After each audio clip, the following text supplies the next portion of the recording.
Welcome to Moe's! If you've never tried the stacks at Moe's, it's like a roller coaster. Filled with 2 crispy tortillas, you realize something big is approaching. And that moment hits when all-natural chicken is added along with Moe's famous queso, fresh veggies, and all-natural shredded cheese. At which point, it's all folded and grilled crispy, flipping your world upside down. So hurry into Moe's Southwest Grill today for the stacks and enjoy the ride of a lifetime.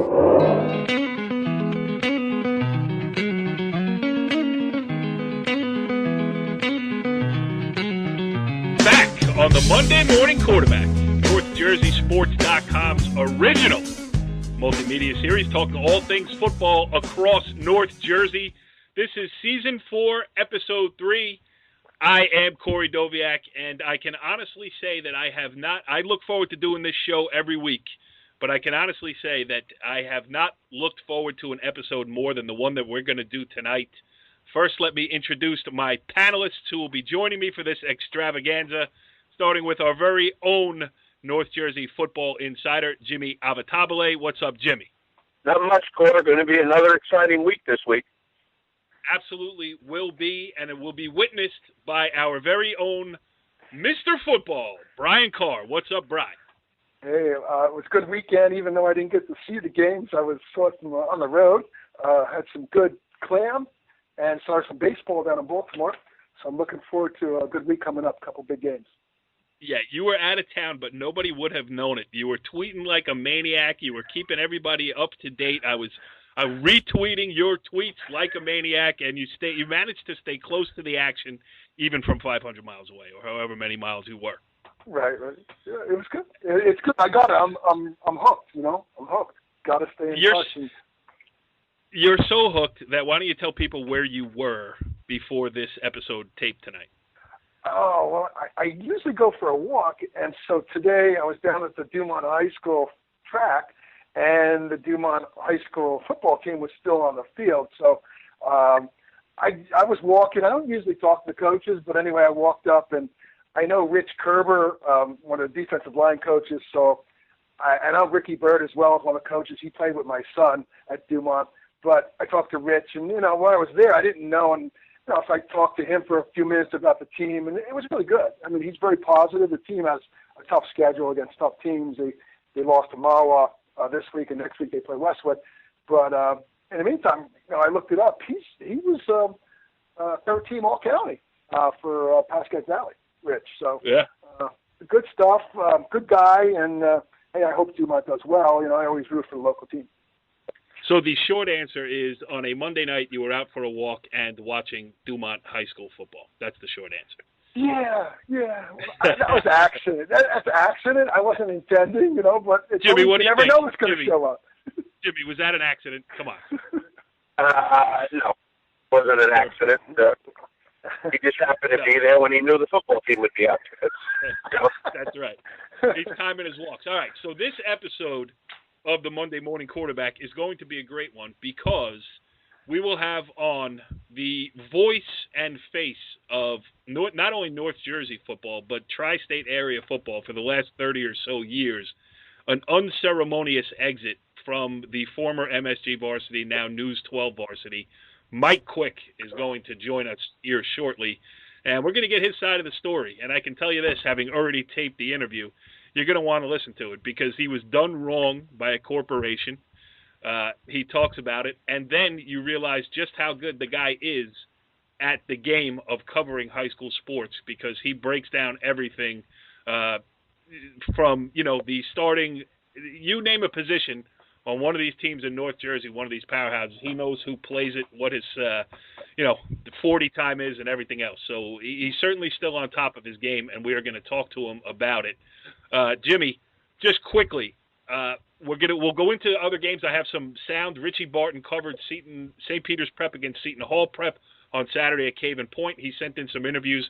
There were a lot of games that were definitely worth mentioning from last week. We'll peek ahead to the week coming up, too. We'll do that all after the interview portion and relatively soon. But I just want to get an overall impression from you, Jimmy. Last week was kind of, as we were saying, like, a shakeout week. a lot of teams went in 2-0, 3-0. You know, if they played 0 week, and they were up against their first big-time established competition of the year. It was a different kind of week last week, and we got to see really, you know, who the contenders are. And I don't want to say who the pretenders are, but who are the teams that might have been a little bit of the product of their schedule. Well, you know, obviously you talk about a team like Woodridge, who's been down the last 5 or 6 years. Coach Trent DeCosta had them in at 2-0. They won the first 2 games. You know, you see their schedule, and you see Becton there, who we saw last year was a very tough out last year, returned a lot of players, was very interested in that score. You know, kind of saying to yourself, hey, if Becton struggles with Woodridge, hey, maybe you put them into the also-ran. Well, they came out with flying colors, and they did exactly what they were supposed to do at Woodridge. You know, a team like Northern Highlands going against Demorest. Demorest with a convincing win over Ramapo, and Northern Highlands goes out there and beats them. So Northern Highlands is on the uptick. Another game, Riverdale and Westwood. Everybody expected Riverdale to put a convincing win up. They have to escape in overtime, completing a 4th and 15 touchdown pass and kicking an extra point to win it 21-20. So, you know, some work has to be done in Riverdale, and maybe Westwood's young kids are coming along a little bit faster than they thought they would. Absolutely, and we should mention that it was the return of Dave Estevez, too, for Riverdale, so they were relatively back at full strength, and Westwood gave them all they can handle. I did go on Friday night to the Becton-Woodridge game. I was down there. I didn't write a story because it got a little bit out of hand, and I never know what to write in those situations, but it was a 53-14 win at Woodridge for Becton, and I will tell you, Becton is as big physically as any Group 1 team that I've seen in the last 20 years. Across the line, I mean, they look like a Group 4 school. It really is impressive. They got some athletes, so Becton is certainly, you know, they are a contender. And in a very interesting, in what's always is and what will be, again, a very interesting North 1 Group 1 playoff race. Yeah, I mean, it's one of the year in and year out. It is, except for maybe parochial 4, non-public 4. It is the most exciting bracket where you have an 8 seed last year defeat the 1 seed. You know, this year you have Verona, 2-time defending champion. They're 0-3. Hasbro Kites' offense, they're flying high. Cresskill is always there. You know, Park Ridge, and the list goes on and on and on. It's going to be a fun section again this year. Absolutely. All right. We will talk more about what is going on presently, but before we get to all that, let's get to the moment that I have promised as we welcome in on the Moe's Southwest Grill Hotline. He is the Dean of High School Sports Broadcasting in the tri-state area. He is Mike Quick. Mike, thanks for joining us here on the Monday Morning Quarterback. Hey, Car. Hey, Jim. What do you say, guys? Well, so you guys are sponsored by Moe's. Do they bring you food over for the show? Yeah, well, we do the show from a remote location. So what we do is Jimmy and I, we both open up a picture of a quesadilla, and we leave it right there on the desktop of our computers, and we wish that we were eating Moe's. But when we do on location, they do feed us. But yeah, it's only a few. If you want to get specific, Mike, it's not all Moe's. It's the Moe's in Clifton. There's one in Paramus. There's one in Nanuet.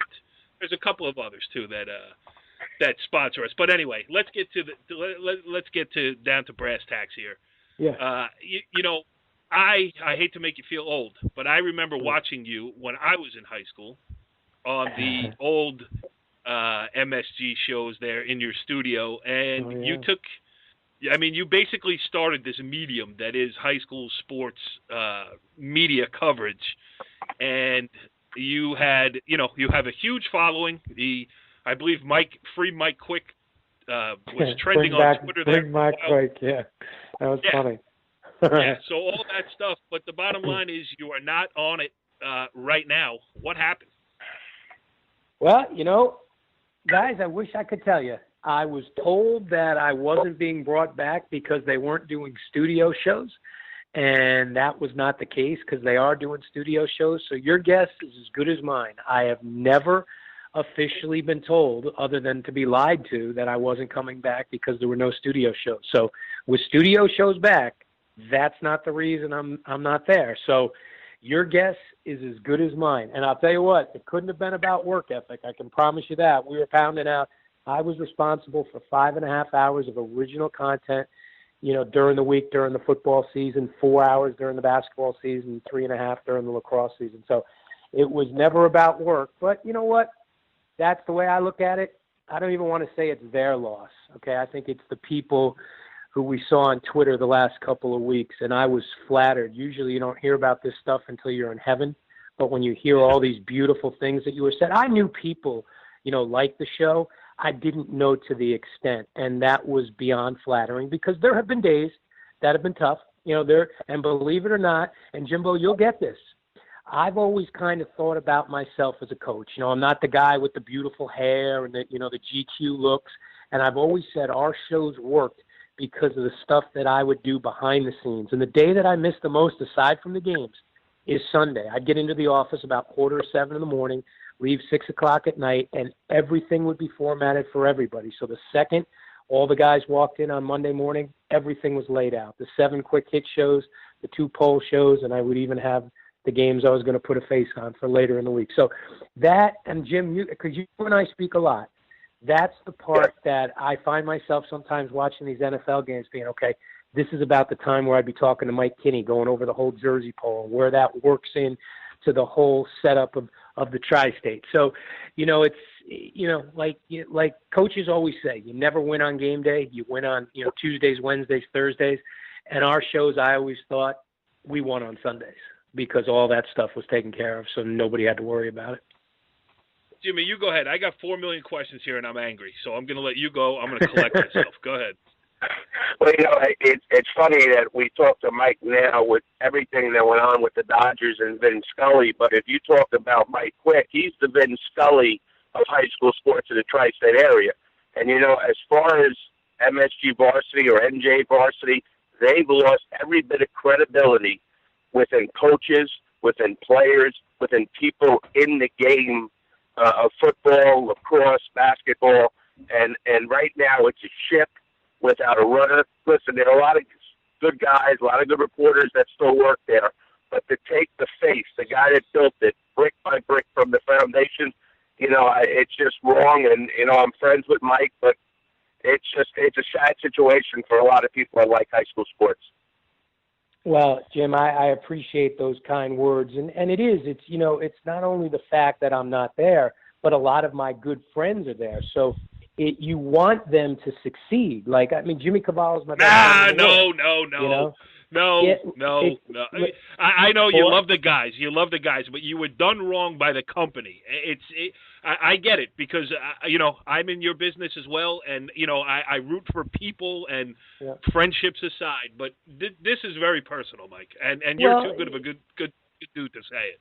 Well, you know what it is, Court? When you feel the way I do from time to time, and I've been distracted because Marty Lyons has been terrific to me. He brought me on. I'm doing some consulting work with Land Tech. They build fields and stadiums, and, we've got some good things going on in the tri-state area right now. But, I never want to have anybody go through what I've gone through when you've promised you're going to be back, you're going to be back, you're going to be back, and then, they kind of just hit you out of left field. So especially, you don't want your enemies to lose jobs. So I'm in a tough spot. There's a lot of very, very talented people there, and it's a strange situation. I talk to Jimmy all the time, Cavallo, about breaking things down, stuff. He's the best, and I don't want to speak for him, but I would think that he probably is in a very difficult spot too. So it's the chemistry that he and I had, the chemistry I had with other on-air people. I don't do a lot of things well, but I do think I can produce shows and I can make people feel comfortable on TV or the internet. So, we'll see where that ends up. But, we're going to figure it out. Jim knows I'm out there. I like nothing more than hanging out with my buddy. We talk all the time, being in the end zone, breaking down games. I'll tell you what, Cor, your partner knows more about high school football than anybody. The stuff that he sees in the games. I've learned so much from him. And when Fred Stengel was done coaching at Bergen Catholic before he took the Ocean job, that company I used to work for, we brought him over there.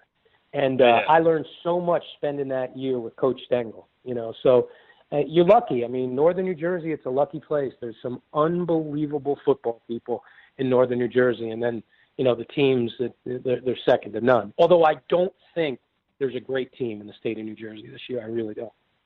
All right, we'll talk that football stuff.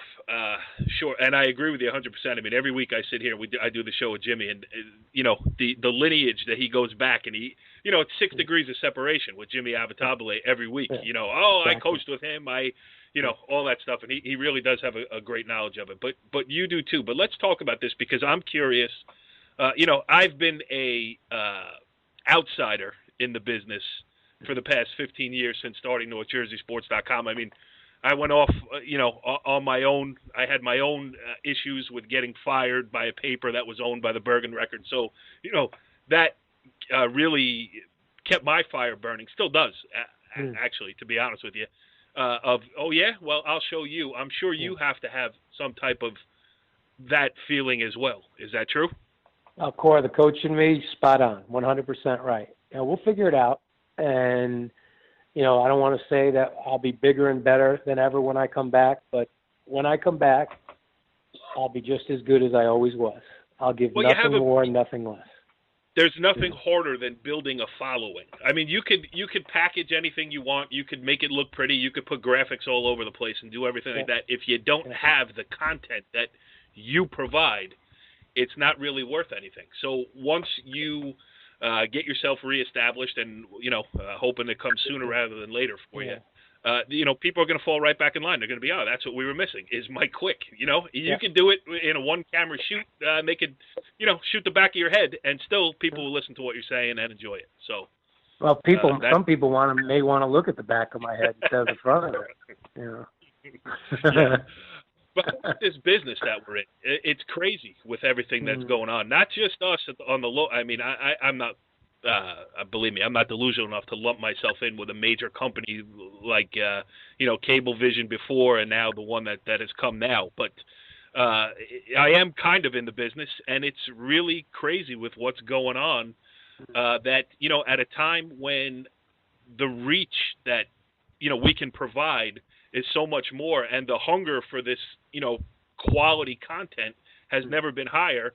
It's every publication is scaling back, and not even scaling back, but really just cutting everything to the bone. Yeah, I don't think a lot of people realize how important it is. Let's put it this way. We all watched the Jets and the Giants yesterday, and you could be a diehard Jets or Giants fan. You go to bed, your team's lost yesterday, okay? You wake up in the morning, you're ready to go. Monday's Monday, yesterday was yesterday. Right. As a parent, as an aunt, an uncle, a relative, your son loses a high school football game on a Friday night or a Saturday afternoon. That stuff haunts you until the following game. It touches the heart. And guys, I've said for years, my mantra has been this. It's very simple. They make the plays, we'll capture the memories for a lifetime. And I still, when Brian Cushing, when I was doing my top 10 players that I've ever seen, back on the Quick 60 show, and, Cush was upset that he was only at number 4. And I was like, wow, that's really cool. That's really cool. So, it does. There's something special about high school. More people will watch high school athletics this year in America than will watch, the NFL. There's just many more high schools. And when you add up all the numbers, and 29 years ago, people, when I was at the Garden, said I was absolutely crazy. It would never work. People in the largest media market in the world are not going to care about high school. And then what happened was some of those guys that I was working with, they started to have kids that got older, and their friends had kids that got older. All of a sudden, the thing that wasn't going to work, all of a sudden I had to be making tapes for everybody. Why? Because it was their kids. It was their kids. So it's so true. Jimmy, you got another one? We can get into the football if you want to, but as a person that coached, a coach doesn't allow many people into that inner sanctum, into that coach's room, into the thoughts of a coach. And what made Mike so great, and still is great, is the ability, the relationships that he has forged with coaches, that coaches are not afraid to talk in front of Mike, to ask Mike a question, to say, hey, what do you think of this kid? Because you know what, you could agree with things Mike has said in evaluations, but the one thing you can never go against Mike with is the fact that he got in his car, whether the kid was 3 hours away or 20 minutes away, and he went and saw that kid. There are a lot of us that'll say, hey, I heard that kid from Old Bridge is a pretty good player. No. With Mike, he got in the car, he went down there, and he watched it. And that's why he is respected in the football community as he is. No, I agree 100%. Well, and you know, also, it's funny, and both you guys know this guy really well. This is when Eddie Stinson was coaching at Hoboken High School. Yep. And I want to say it was 2005, the year St. Peter's beat Bergen Catholic. And Hoboken going into the poll was number 2. St. Peter's was 3. And I guess Bergen was probably, or was it, they beat Bosco. Excuse me, they beat Bosco. And the final poll, St. Pete's went from 3 to 1. Bosco went from 1 to 3. Hoboken didn't move up. And Eddie called me, and I value his thoughts and his incredibly. I mean, one of the great coaches New Jersey has ever seen. And he was upset, which I totally get. And he never took shots at the other team or any of the other players. He just was like, Mike, I don't get it. We haven't. I said, Coach, you absolutely have a wonderful team. You're number 2 in the tri-state. And we went back and forth for a little bit. And then he gave me the greatest compliment that any coach has ever given me. He goes, Mike, I don't have to agree with where you put us in the final poll, because I respect the fact that you go and watch everybody that's in your final poll. And it's still in 29 years, it's the greatest compliment to get that from a coach like that, to acknowledge the fact that I go out and drive all over the place like you guys mentioned.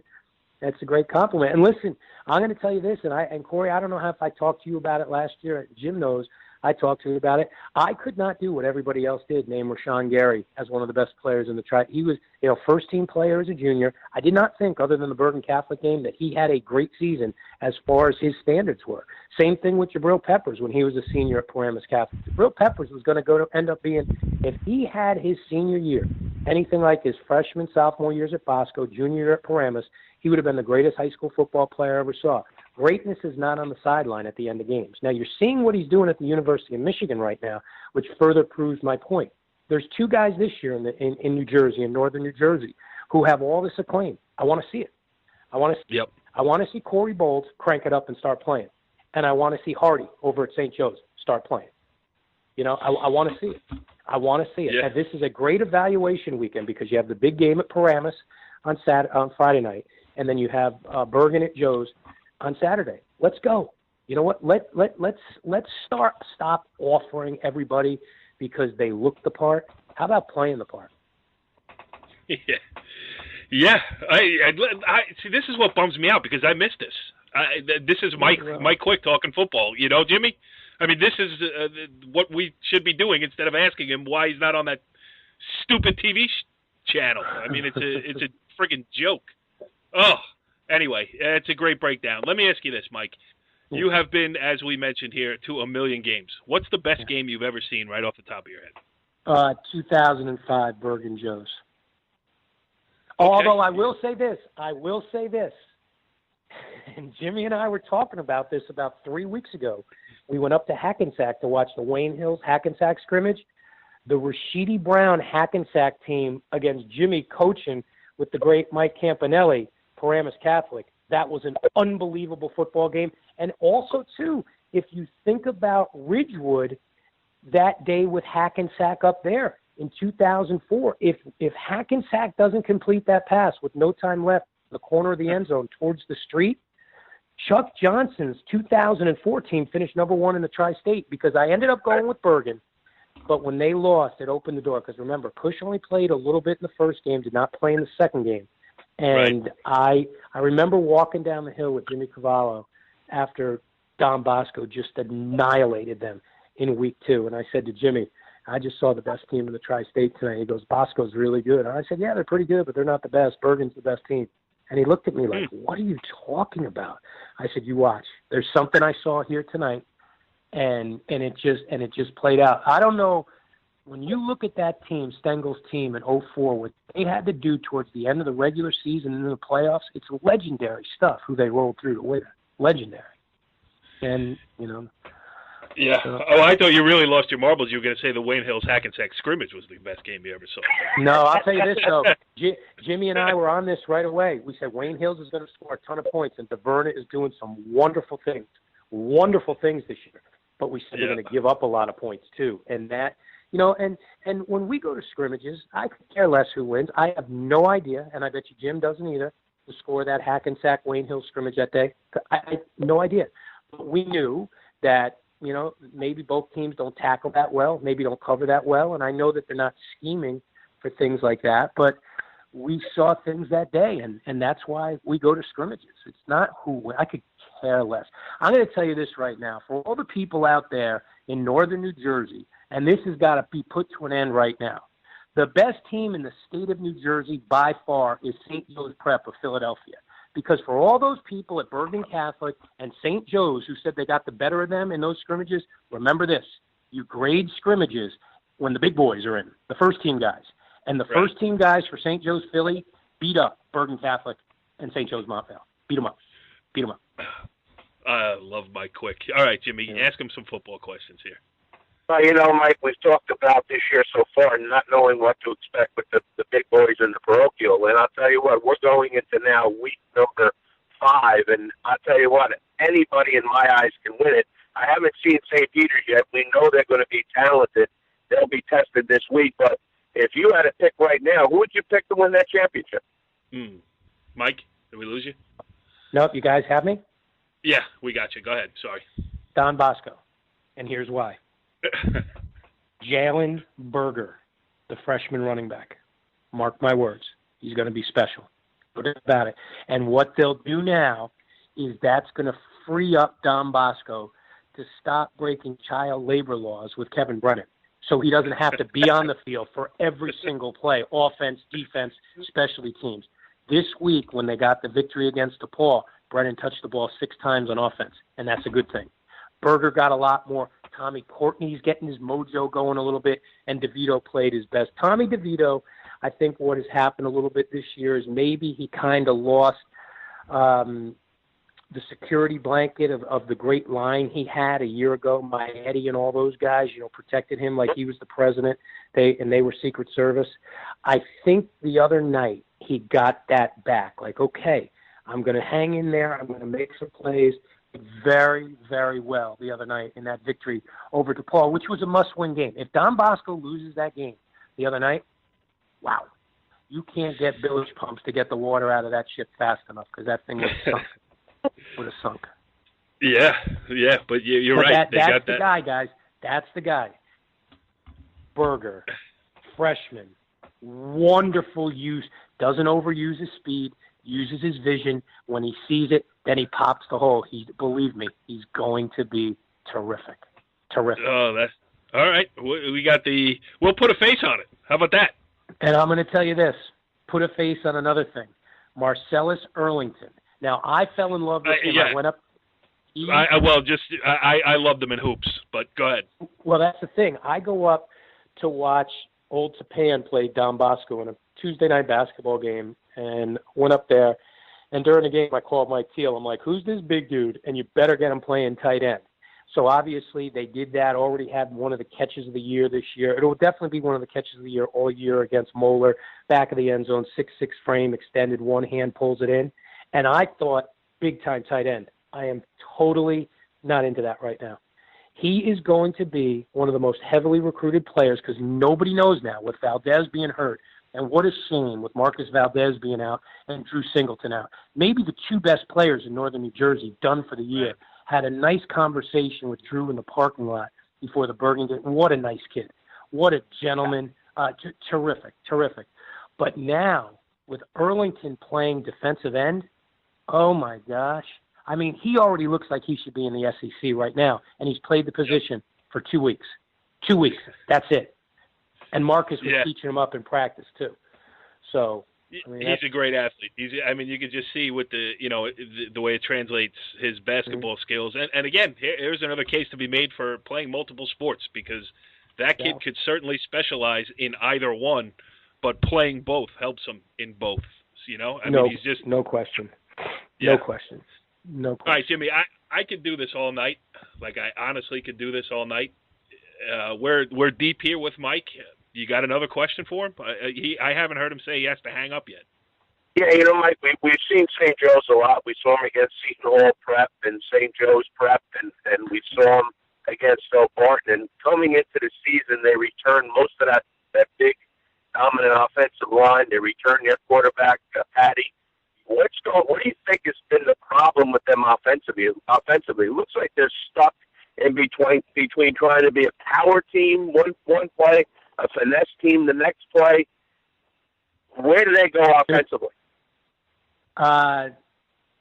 Jim, we watched them, all three of their game scrimmages. We watched them against Seton Hall, and we kind of walked out of there, wow, they're going to be really good.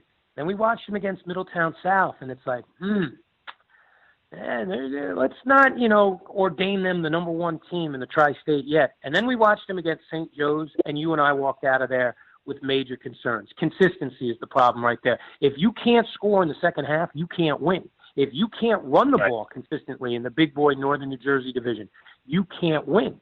And, when you look at guys like Nick Russo, Sean Mitchell, Robbie Martin, Josh Fed Jackson, that is the strength of that football team.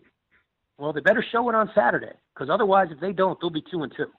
They better show it. It starts, and their head coach, listen, the greatest lineman ever at St. Joe's, Augie Hoffman, it's got to be driving them nuts. It's got to be driving him nuts. They need consistency in the run game. At times, they popped the big run to start the game out in California. You thought maybe a year ago, watching the Seton Hall Prep scrimmage, that Asus would be their feature back. They keep tinkering with it. I think they're afraid to run him so much on offense that'll hurt him on defense because he's a tackling machine. Jordan Scott, one of the fastest guys in Northern New Jersey, but, consistency, it's just, it's not there. I would love to see them get Nick Cantone more involved in the passing game. And I absolutely love the junior tight end, Alamo. I think he has the potential to be really, really good. Really good. And you know what? Howard Good Cross's baseball player, kid. too. Yeah, and Howard Cross's kid is going to be very good. Mark Doran's going to bring it on every time, on every play. So this game on Saturday is so much bigger. And I know everyone's, Bergen Catholic's undefeated. It's bigger for them. They're trying to protect the undefeated season. Nobody's going undefeated in Northern New Jersey big boy football this year. This game is a huge game for St. Joe's because remember, they don't get to play the big boys a second time. So every time they play one of them, it's a state championship game. That's a great point. All right. We kept you here a half hour. Where is there a chance that by the end of the season you will have a new gig? Or, people want more of this, obviously. I do. I know that for sure. Is there a hope that you may pop up somewhere? Because if not, Jimmy, I think we got an extra spot on Monday nights, right? Absolutely. If I'm back, we'll make the announcement on your show. How's that? Oh, now you're talking, Mike. That is the best. Right. Yeah, well, you are the best, and this was. I'm glad to get some answers. It was just somebody took the cane and pulled you off stage, and it wasn't fair. And I'm glad you got to give your side of the story here. Yeah. I am sorry that it happened, but you know what?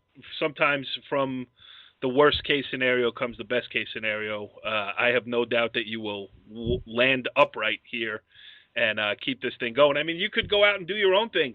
It's that day and age where, you got a camera and a microphone and you could do it because, like I said before, you have the built-in audience and we all love listening to it. We've grown up listening to you, watching you, and we respect you.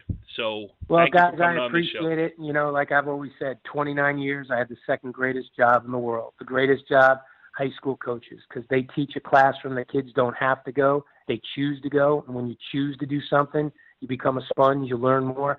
So I'm a competitive guy, but I'll take a backseat to a high school coach any day. Second greatest job in the world. I'm cool with that. And we'll figure it out. We'll get back there. No doubt.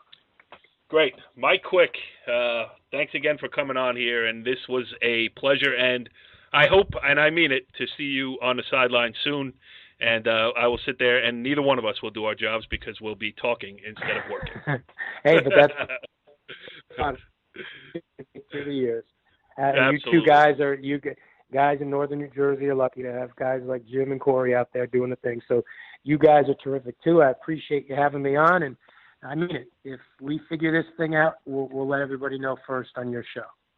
Great. And if you don't figure it out, then you'll have to keep your toe in it by being a guest on the weekly Monday morning quarterback segment on NorthJerseySports.com. There you go. Until you get your gig, we're going to make you a regular. Mike, my man. Great stuff. Thanks again, and good luck. All right, guys. Thanks a lot. I'll see you soon. All right, that was good stuff there with Mike Quick. Glad to, Jimmy, unbelievable that he still knows, as you were saying in our little break here, that he hasn't been around the game as close as he normally is on a game-in, game-out basis, but seemed to know everybody. There's no question. You still see him at games, and like I said, it's been a difficult time for him, but, he'll get through it. He'll be stronger for it. Yeah, he will be stronger for it. And speaking of stronger, as we switch gears now on the Moe's Southwest Grill hotline to bring in a guy whose team is on fire here through 3 games, the head coach of the 3-0 Fightin' Cutters of Fair Lawn High School. He is Rob Gentile. Coach, thanks for joining us here on the Monday Morning Quarterback. Thank you, Corey, for having us on and allowing me to represent our program. Yeah, well, you're representing very well. I mean, I don't know off the top of my head. I should have done my research with your esteemed athletic director over there, but it hasn't been in the last handful of years. I know that Fair Lawn has started a season 3-0, so that's got to feel pretty good. 2009, Corey, we were 4-0. Both 2008 and 2009, we started the season 4-0. Okay, so 7 years and now back to 3-0. Just talk about the start for your guys a little bit. You know what? Since January when I got hired, I met the kids. I told them a couple of things. 2 most prominent was, number 1, this was going to be the toughest thing they ever did. And number 2, if they trusted in the plan, believed in each other, and believed in what we were teaching, we would find success. Did I know it was going to come this early and this soon? Not necessarily, but I'm real proud of our guys and real proud of what we're able to do so far. Yeah. All right, Jimmy, go ahead. Coach, obviously Fair Lawn has had a rich tradition of producing very good football players. In 60s, 70s, into the 80s, and then there was a shift where a lot of their players in the 90s and 2000s wound up at some of the non-public schools and had a lot of success. What is your plan in Fair Lawn to get to the junior level and to make Fair Lawn a very attractive place for those kids to come play football in high school? I think there's a couple of things we can do. Number 1, we're trying to build a better relationship with the junior program and the younger kids in town. This July, we had the first camp, I believe, ever that was held on Sasso Field that went from grades 3 through 12. This way you had the 3rd graders working alongside our 12th graders and coached by our varsity high school staff. So, I mean, knowing those kids from that young age all the way through, hopefully, helps. Having success and winning at the high school level always helps because people want to compete and play for a winning program. Them seeing what we can do at Fair Lawn and how they can be a part and just being a part of the high school program itself. We started our season this year having a Fair Lawn football day where all levels played at Sasso Field as we opened our season, from Pee Wee football, junior football, senior football, and then the varsity played Passaic. That was our opening game at 2:30 on that day. So how important then to get off to that 3-0 start where you built that momentum before the season started, and now people can say, and they're 3-0. Oh, 100%. It is bode pretty well for us. Yeah. Go ahead, Bri. Got a question? Hey, Coach, I notice you have a dual threat running backs back there, Tyler Johnson as well as Lawrence Tobe. Tell us about those 2 guys. I see Tyler has like 3 TDs, a total of 8. He had 3 TDs in the last game and 8 overall. And Lawrence is doing really well as well. He has a TD and some good running. So tell me about those guys. Yeah, we have some pretty talented senior. Unfortunately for us, they're senior backs, so we're losing them after this year. There's 3 of them where Brad Ramirez, Tyler Johnson play our wing or halfback position, and Larry plays our fullback position. They complement each other really well. We're able to hold defenses at running and stopping backs on the flank with Larry up the middle, and we're blocking and executing fairly well, and they have enough talent to when they get free to make some big plays for us. Go ahead, Jimmy. Yeah, Coach, obviously you were an assistant for a long time, Bergen County Coach Chuck Johnson at Ridgewood, who's been at Ridgewood for over 30 years now. How much of that program, the structured program, do you bring over to Fair Lawn with you? I will be indebted to Chuck Johnson for forever. He took me on as an assistant when I was 18 years old, just out of high school, and I assisted him for 6 years before going back for a final 3 years from 2011 to 2013. He has taught me a whole bunch about program management, structure of practice, how to organize a team, not only in season but through the off season. And so I would say there is a lot of Ridgewood influence, not to mention all the guys I worked with at Ridgewood are now with me at Fairlawn. So there is a much more than a lot of influence in the Fairlawn program. You took all Chuck's guys. Is he still talking to you? No, yeah, we still talk. It just so happened that it worked out that way. They weren't currently on staff, but they were the guys that I worked with prior to leaving Ridgewood. I mean, I know Corey Robinson, he'll butter the bread. I didn't realize to what extent, though. That's unbelievable. I just want to let you know, Coach, the golf cart ride that we took right through the middle of your practice the other day was not my idea. That was the athletic director. I have more respect for the game of football in your program than to go right up the middle of the field during drills. I completely understand. He likes to play AD or owner at certain times. As we all know, Corey is a big Dallas Cowboy fan and a big they're a Jerry Jones fan. Yes, absolutely. Yeah, you're right. I never made that connection. In the golf there cart, it is. If Jerry Jones has Jerry's World down there in Texas, that's Corey's World over there at Sasso Field, and he was going to 100%. Brian, you got another one for the coach here? Hey, Coach, next week you take on Indian Hills. What do you see there? How does your team look? How do you feel you go into that game? They look tough. I mean, and for an up and coming team who's trying to have success early and having some success early, we talk about them in the same vein we've talked about everybody else. We're going to prepare by paying attention to details, by focusing on the little things, by getting better at our skills. I mean, and it starts with playing with our hands and running and chasing the football and tackling on defense, and then assignment perfection, ball security, and execution on offense. And then when you pay attention to those little details, sometimes you just find success along the way, and hopefully we can keep doing that. They have some size up front. They have some talented and good looking bodies, and we hope we can get out there and execute and compete real well on Saturday. Coach, how about this schedule? I'm looking at it in front of me here, and there's not really, maybe Teaneck, but there's not really a natural rivalry anywhere. With the change to the North Jersey Super Football Conference, it's given you. Listen, I think you got a good schedule here, certainly for a guy taking over a program in the first year, getting your feet wet and doing all that other type of stuff. But, at Kearney, Dickinson, at Eastside, there's Fairlawn used to be a part of that old NBIL, and outside. Yeah, I mean, you have traces. You have traces of the NBIL and Old Tappan, Indian Hills, at Northern Highlands. I mean, those are back to our old NBIL roots. But it is. I think for us, when I speak about our schedule, it's a competitive schedule for where the program has been, and we're looking to compete, and those teams are right in line with where I think we should be right now, and hopefully we can move up with that. Well, if you win this week, the Old Tappan home field is about 1.5 miles from my house. So if you win this week, I'm coming next week. How about that? There you go. Sounds great. All right. Rob Gentile, the head coach of the 3-0 Fairlawn Cutters. I'm rooting for you. I got 2 nephews in the school over there, so if you do well, they're happy, and I'm glad to see it. I'm glad we got to have you on. Congratulations on the great start, and continued good luck going forward. Thanks, guys. I really appreciate it. All right, interesting stuff there with Rob Gentile. I would thank him for coming on. A great start for the Fairlawn Cutters, and then just one more time, I want to thank Mike Quick for coming on here. That was fun, certainly, Jimmy. I mean, listen, we missed that. Where is that every week, that Mike Quick? We mentioned, what was going on with baseball with Vin Scully retiring, the longtime Dodger announcer. And, he is the Vin Scully to us, the guy that started it 30 years ago when, he was given 15 minutes a week. And he built it into something that was, as football fans, basketball fans, lacrosse fans, it was something you couldn't wait, because if Mike Quick mentioned something that's good about your team and your program or coaches, you knew you were doing the right thing.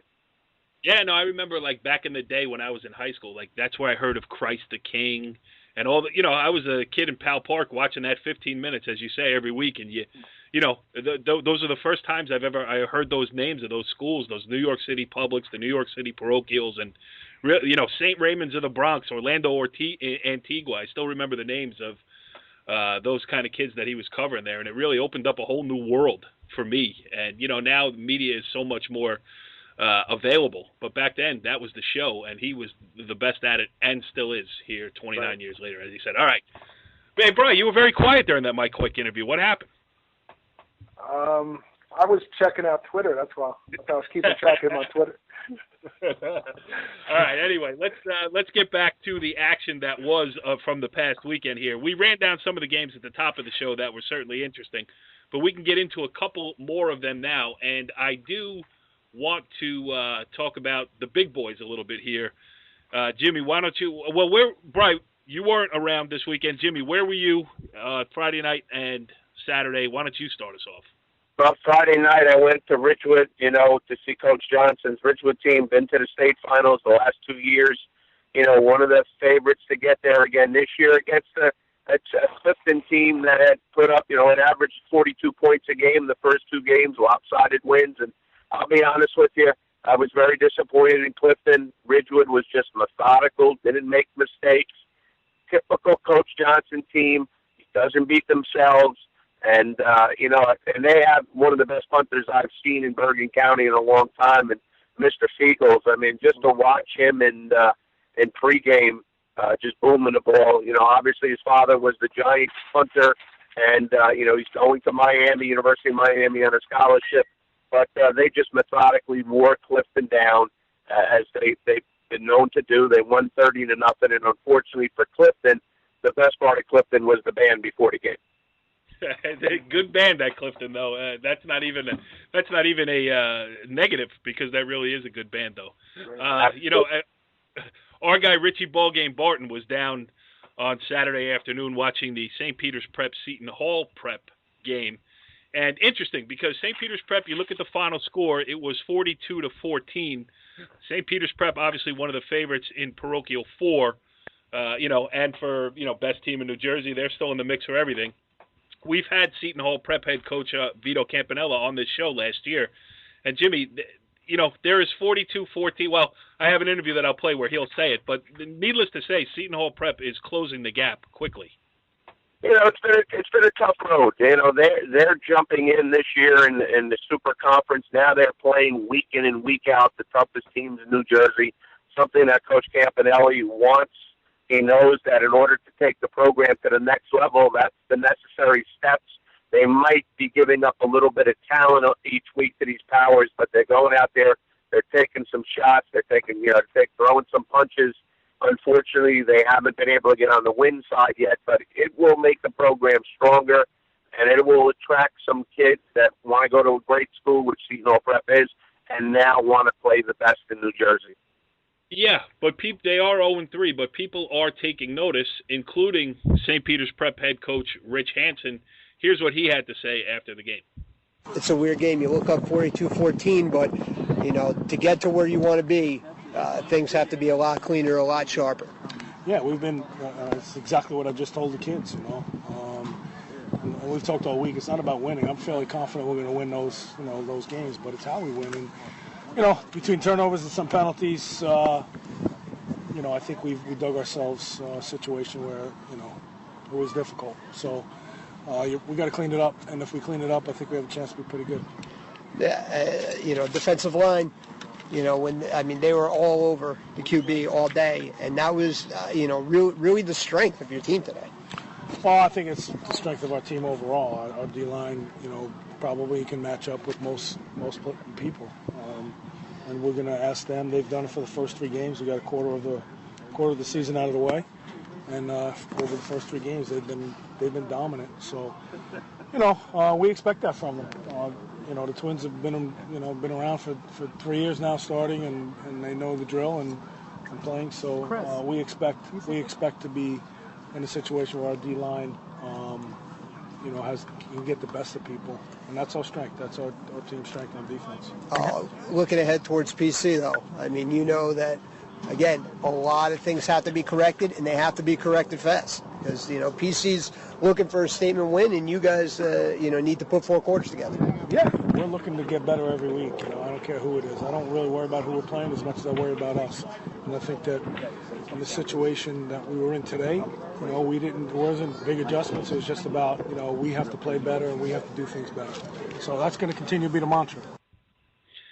It's funny, you listen to Rich Hansen there, and he was not thrilled on the long side of 42-14. And here with this interview that Rich Barton did with Seton Hall Prep head coach Vito Campanile, he doesn't sound all that down about it. I know there are no moral victories, and Vito knows it as well as anybody. There are no moral victories in big boy football in North Jersey, but Seton Hall Prep did, it gave as good as it took there for a while. It was close at the half, and let's hear Vito talk about it. Just real quick, third quarter, strike quick. You're right where you want to be, No down question. the score, Yeah. but against a team like this, mistakes get magnified. Yeah, mistakes do get magnified. We got to avoid the avalanche, as I said to the guys after the game. We had 5 minutes last week where we gave up 21. We had 5 minutes this week where we gave up 21. If we can eliminate that, and we could start.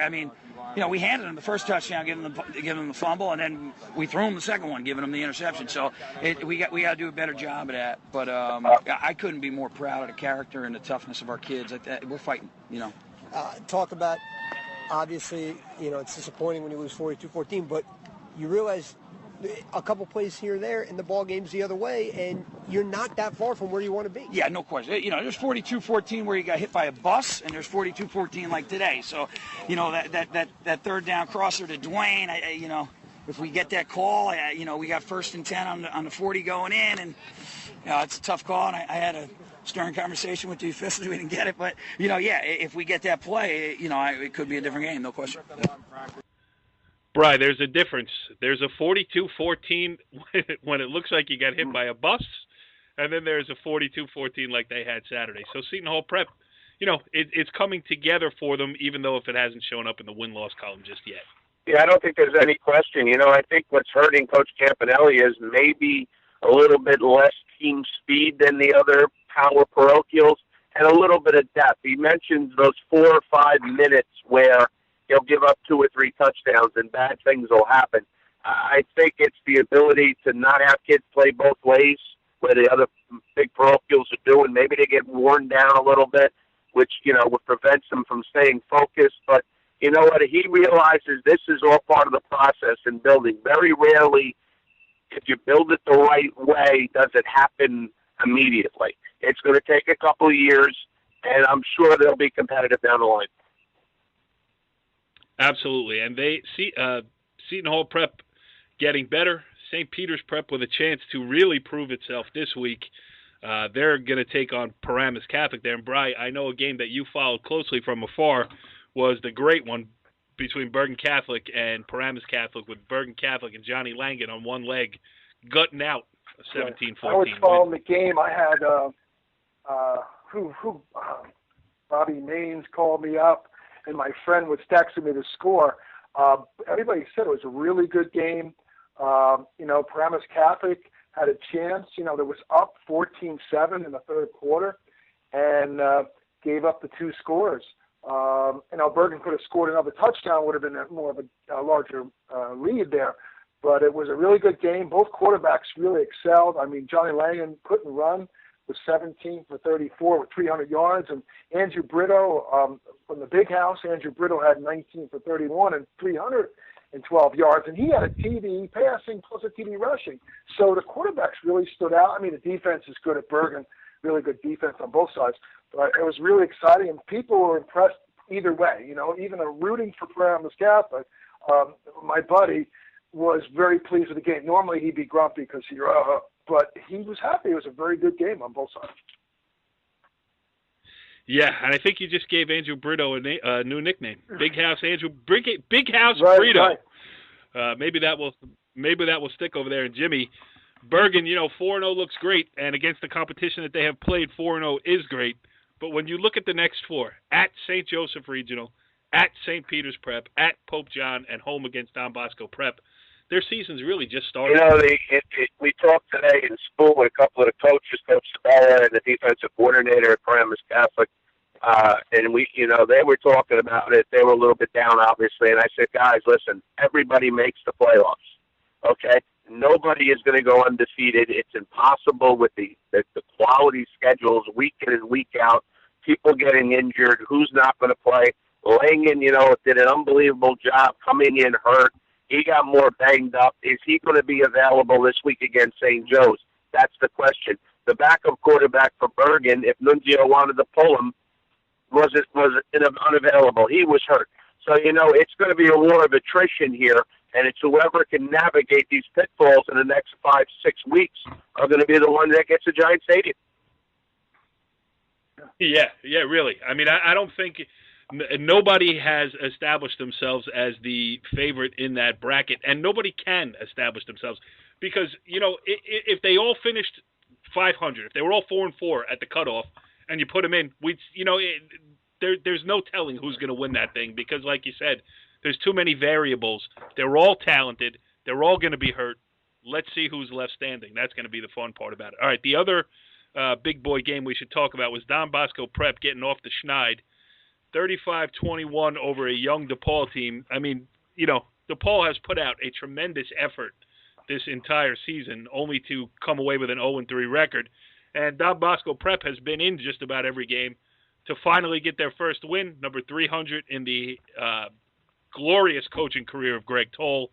Don Bosco has to be breathing a sigh of relief, as we heard Mike Quick say earlier on. He thinks that, Jimmy, this is the one that's going to spur them forward. Yeah, I think, this might have been the make-or-break game, as Mike mentioned. They inserted the freshman tailback in, and you could see the kid's going to be a special player. I think Coach Teal, the offensive coordinator, has done a nice job trying to be a chameleon with that offense and go from a power running team to more of a spread gun quarterback, throw the ball with Vito.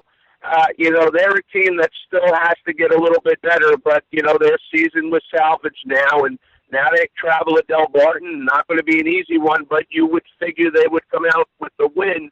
So, maybe it's Saturday, 2-3, 2-0 in the conference. Looks a lot better than it could have been. Yes, absolutely. All right, let's touch on some more of these public school games here. We had Rob Gentile on earlier from Fairlawn. They're 3-0. They play Indian Hills. They beat Teaneck 39-22.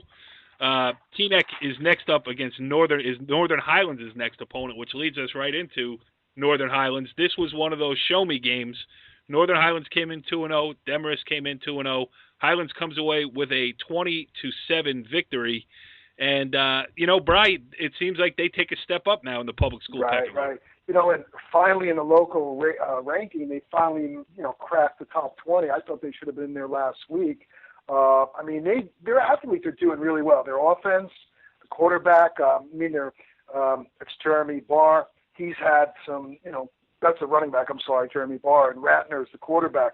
But Barr's had a good game last 2 games. Quarterback has been a couple touchdowns each game, and I think one of their stars is out. I think it's Ethan Plasker. So they really seem to be gelling as a team. But, like we talked before, who knows if they've played enough really good teams yet. So they've got some challenges coming up here that'll kind of, give them some competition that they haven't had so far this year. So. Yes, they play at Teaneck this weekend, and then they will play Wayne Valley. Wayne Valley undefeated at this point at 4-0. Let's talk about them a little bit. 28-20 over Passaic Valley.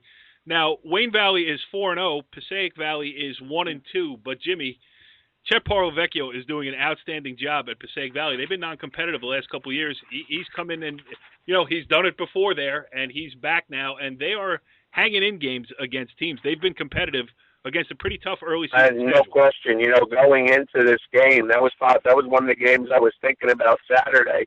They struggled last year under Coach Parlovecchio's first year back trying to institute the program. They had a 2-touchdown lead late into the third quarter, beginning of the fourth quarter, and Wayne Valley was very, very fortunate to get out of there with a win. But, you mentioned the coach. It's almost a school made for Coach. He's going to bring that toughness back to Passaic Valley. And, year 2, you're already starting to see that. Yeah, we mentioned the Riverdale. Well, let's stick with the Wayne schools because Wayne Hills improved to 3-1, 3-0 against in-state competition. It was a rematch of last year's North 1 Group 4 state sectional final. That one was won by Old Tappan. This one was won by Wayne Hills. Curious stat here, Bri. Wayne Hills, all three of their wins against New Jersey competition have come by one touchdown. What does that say? Yeah, we talked about it before. The question mark so far with them is the defense. It looks like they can score, but, they were behind Roxbury last week, and then this week, they were ahead by 2 scores at the end, so I think they can score touchdowns. They just need to tighten up the defense. So, and my friend there, Mr. Brendan Devara, who's a stud, he's really excelling for them. 3 TDs passing, another TD rushing. So he's really leading the charge for them. So, as long as he doesn't go down, they seem to be able to score the points. So that'll be a question if they can keep him healthy and lead his team score a lot of points. Otherwise, it's who knows if yep. Yeah, and Jimmy, on the other side of it, okay, Old Tappan's winning streak is over. They went through last year undefeated, won their first 2 games this year. But then they go up to Wayne Hills. They stay close. They had a brutal schedule, their first 4 out of the box, which will conclude this week on Friday night at Ridgewood Stadium. But all in all, a 2-1 start for a rebuilt Old Tappan team. All is not lost. There's no question. If you talk to me, one of the most surprising teams that through 3 games has to be Old Tappan. When you lose what they lost, the type of players, the 3- and 4-year starters, the superstar, and to come back in a program that doesn't have a tremendous amount of numbers, never have, never will. Coach Dunn is, one of the best coaches in Bergen County. Doesn't get a lot of celebrity notoriety, but I'll tell you what, the job he's doing with a relatively young team, Ridgewood better be ready to play on Friday night. Yeah, absolutely. We mentioned, the world, Ramapo, all is right with the world now as Ramapo got off the schneid with a 56-12 win over Snyder. And Jimmy, Ramapo at Pascack Valley this week. That's kind of make or break for both teams. Pascack Valley went down to Nutley. I was a little bit surprised because I know Nutley had lost a lot of seniors last year, and they were not in that game. They were down 3 touchdowns in the third quarter. Pascack Valley, had the fortunate situation where they had a lot of 2- and 3-year starters the last couple of years. They won back-to-back state championship. Yep. It's turning over. You're starting to see what happens in the public situation, where maybe you're not blessed with a great senior class every year, where you have to rely on some younger kids. And that, when you play younger kids, it's a learning process. Yeah, hey, stay with that. Hey, all right, stay with that for a second. Go ahead, there. One of my favorite teams I've been mentioning almost every week is Fort Lee. Fort Lee beat Nutley early in the season. So, right? If I'm not mistaken, I could be wrong. But I got to come up with a sounder for Brian Carr's. So that leads us to this week. Fort Lee, the Bridgemen, have a big game. I think it's at the Pit against Richfield Park. Both teams are undefeated, 3-0 Fort Lee against 4-0 Richfield Park. So they're going to have some good excitement for Fort Lee.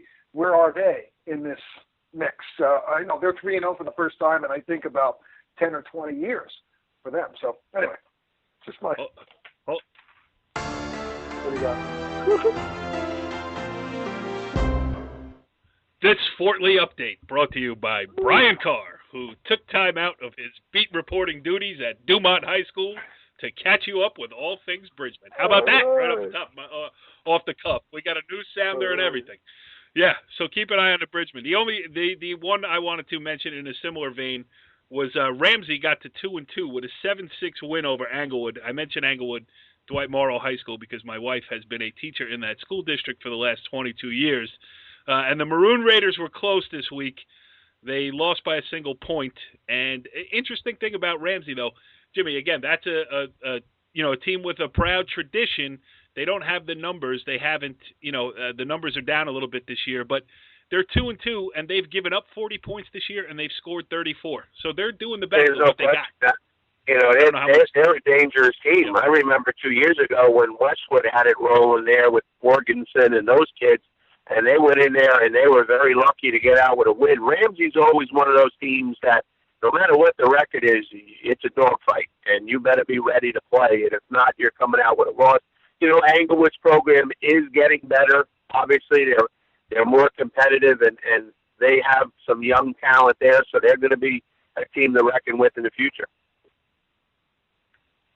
Yeah, absolutely. If they could just build a fence around Englewood and keep the kids at the school, they would be a lot further down the trail than they are. I mean, that's one of those places that gets cherry-picked by a lot of the bigger schools around here. But, listen, that's on my soapbox. I'm rooting for my wife's school district. So stay in Englewood. We'll come and cover you here at NorthJerseySports.com.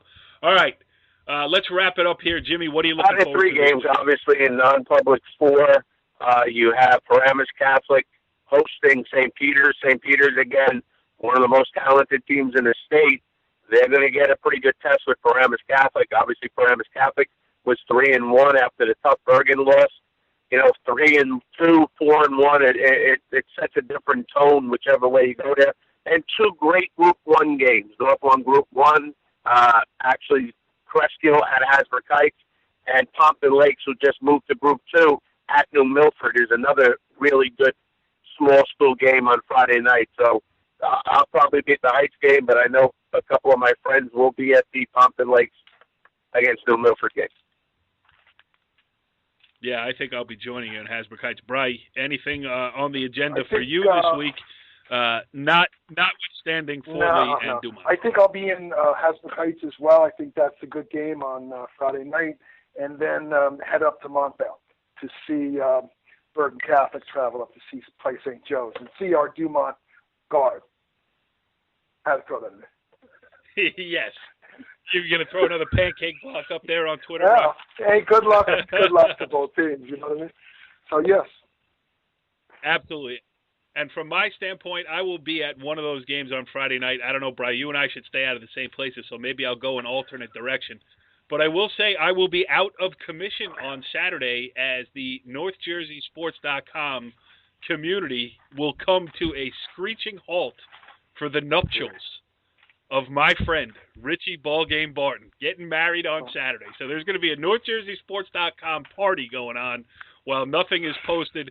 Please do not email or call anytime before noon on Sunday. We'll see you next week on the Monday Morning Quarterback. Follow the leader.